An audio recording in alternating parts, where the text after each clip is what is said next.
хотите этим заниматься сами, правительством Иркутской области создана специализированная некоммерческая организация, которая бесплатно предоставит вам эту услугу по проведению капитального ремонта, выполнит функции заказчика, привлечет подрядную организацию, разработает проектно-сметную документацию, если вы не захотите сделать это сами. Ирина Борисовна, скажите, пожалуйста, почему у нас тогда приватизировали квартиры по государственной программе?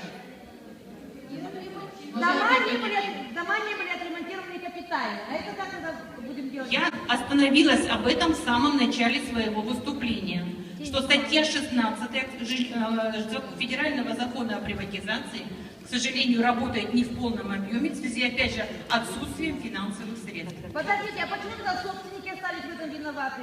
Собственники?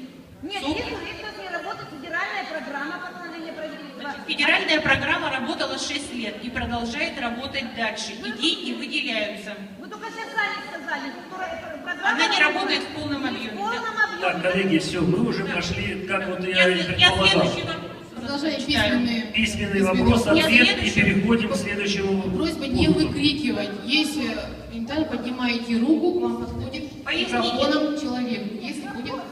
Поясните, на кого будет возложена обязанность по длительному взысканию денежных средств. Значит, если вы формируете фонд капитального ремонта на счете регионального оператора, это все обязанность регионального оператора.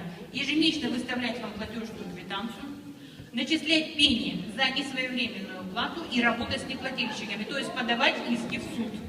Это наша обязанность. Если вы ушли на спецсчет, вы ушли, как я сказала, самостоятельное плавание. Вы сами будете работать с неплательщиками. Ирина Борисовна, спасибо. Так вот, часть вопроса, она пересекается по контролю.